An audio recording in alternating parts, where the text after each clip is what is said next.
I don't want to put so much pressure on myself kasi there have been several times that when I do, I try to think of streams, I try to think of views. Alam kong pilit yung kanta na nagagawa ko. So, I don't really know how to feel. Kasi yun nga parang I'm so proud of this show.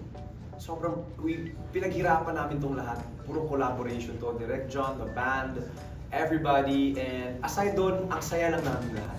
Doon ako pinaka-happy kasi ang saya ng lahat ng tao. Everyday pumapasok kami dito. Pagdating dito ng 11 a.m., every single day, parang lahat nakangiti, lahat excited. Parang, let's go, day 2, day 3, gano'n.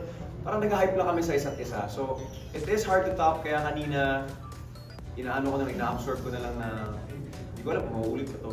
So, I was just enjoying my moment. Pero nung dulo na wala, pumasok akong kotse, padulo ng breakdown ako kasi wala, ito yun eh. Parang sabi ko sa sarili ko,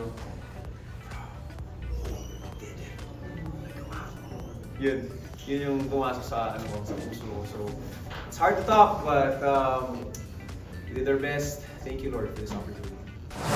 Pero yung iyak ko yung admiration, the humility of this man. He's a concert king. And siya nag-offer mag-front up kanina. Concert king yan. Kung ako, alam mo yung parang, grabe yung humility na gawin niya. So I really admire Sir Martin. Grabe yung humility talaga kami kasi iyak talaga. Nag-hug kami kasi sabi ko, thank you for opening my doors. Kasi I didn't know I have nothing to do. You did this always. So parang sobrang happy rin siya after the performance. Nakita kami and I'll forever look up to Sir Martin. I'm so happy na nangyayari yung ganito and yung show namin, I'm really proud of it.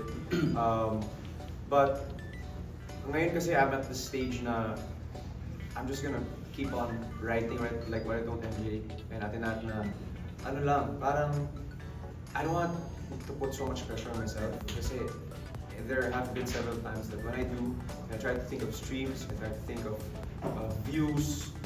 Alam kong pilit yung kanta na nagagawa ko. So, ngayon, it's not about my songwriting, it's about God's blessing. So, whatever, magsusulat lang ako, whatever He blesses, I'll take it. Sobrang saya. Siyempre kasi yun naman yung gusto kong iparating din eh. Na we at the right time, when your time comes, it's gonna be smooth. Pag ready na yung heart mo, and pag ready ka na, binuho sa'yo ni Lord yung makakailan. Lahat ng gagawin mo, lahat ng gagawin mo, everything that your hand shall touch shall prosper. Yun mismo yung nararamdaman ko. Kaya I'm happy, and I'll try my best to do the best that I can and try to be as honest as I can.